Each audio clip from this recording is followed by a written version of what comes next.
PM Modi ने marksheet को बताया प्रेशर शीट, बोले इससे ना हो छात्रों का मूल्यांकन। राष्ट्रीय शिक्षा नीति आने के बाद अब पूरा जोर इसके अमल को लेकर है, जिसके तहत प्रधानमंत्री नरेंद्र मोदी 21वीं सदी में स्कूली शिक्षा के विषय पर देश भर के शिक्षकों को वर्चुअल संबोधित किया। इस दौरान पीएम मोदी ने कहा कि नई शिक्षा नीति नए भारत की नई उम्मीदों की और नई आवश्यकताओं की पूर्ति का माध्यम है। इसके पीछे पिछले 4-5 वर्षों की कड़ी मेहनत है। साथ ही साथ उन्होंने कहा कि छात्रों के लिए मार्कशीट एक प्रेशर शीट और परिवारों के लिए प्रेस्टीज शीट बन गई है। राष्ट्रीय शिक्षा नीति का लक्ष्य इस दबाव को दूर करना है। राष्ट्रीय शिक्षा नीति के इस अमल को और जिम्मेदार लोगों तक इसे पहुंचाने के लिए शिक्षा पर्व का आयोजन किया जा रहा है। यह पर्व 8 से 25 सितंबर तक चलेगा। देवेंद्र फडणवीस ने महाराष्ट्र सरकार को घेरा, कहा दाऊद का घर छोड़ दिया और कंगना का घर तोड़ दिया। महाराष्ट्र सरकार, शिवसेना और अभिनेत्री कंगना रनौत के बीच सियासी घमासान जारी है। इस बीच पूर्व मुख्यमंत्री और भाजपा नेता देवेंद्र ने कंगना रनौत के ऑफिस तोड़े जाने को लेकर उद्धव ठाकरे सरकार पर प्रहार किया है। देवेंद्र ने कहा कि दाऊद इब्राहिम का घर नहीं तोड़ा जाता है, जबकि कंगना का घर तोड़ दिया जा रहा है।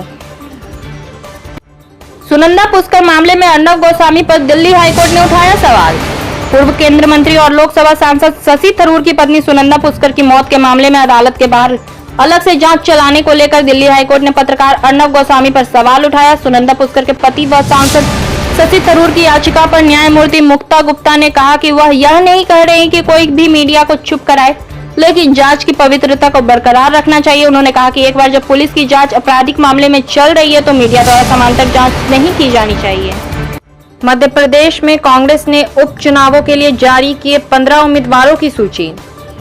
कांग्रेस ने मध्य प्रदेश में होने वाले उपचुनावों के लिए 15 सीटों पर अपने उम्मीदवारों की लिस्ट जारी की है। बता दें कि निर्वाचन आयोग ने अभी तक प्रदेश में उपचुनावों की तारीख घोषित नहीं की है, लेकिन कांग्रेस ने लड़ाई के लिए तैयारियों को अमली जामा पहनाना शुरू कर दिया है। सांवरे से प्रेमचंद्र गुड्डू को प्रत्याशी घोषित किया गया है। इसके अलावा आगरा से विपिन वानखेड़े को टिकट दिया गया है।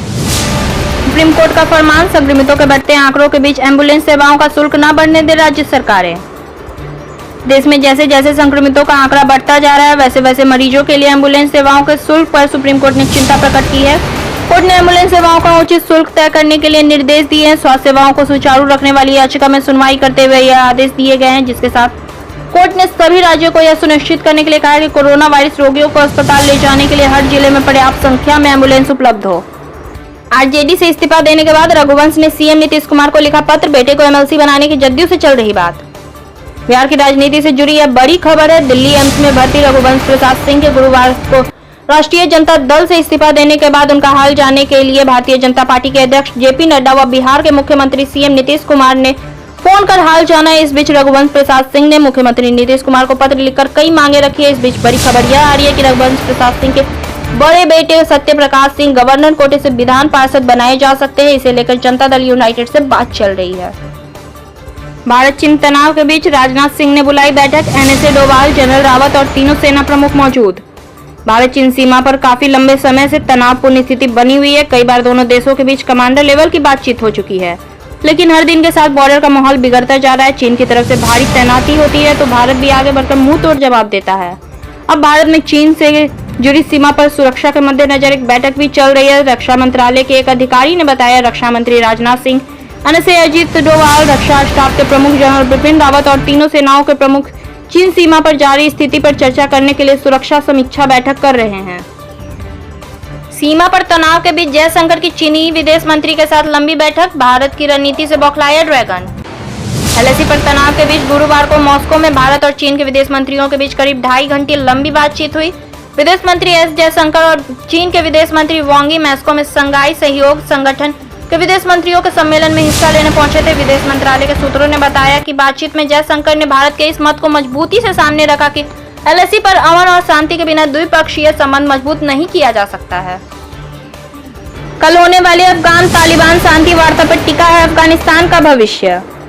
अफगानिस्तान में शांति की स्थापना के मद्देनजर शनिवार को अफगान सरकार और तालिबान के बीच कतर में एक अहम बैठक होने वाली है। कतर में अधिकारियों ने इसकी पुष्टि की है। अफगानिस्तान अधिकारियों को उम्मीद है कि इस अहम वार्ता से देश में 19 साल से चलती आ रही हिंसा को खत्म किया जा सकेगा। अफगानिस्तान सरकार के नुमाइंदों ने भी उम्मीद जताई है कि यह वार्ता देश में शांति लाने के लिए महत्वपूर्ण मील का पत्थर साबित होगी। गिर गए सोने के भाव, चांदी में भी आई भारी गिरावट।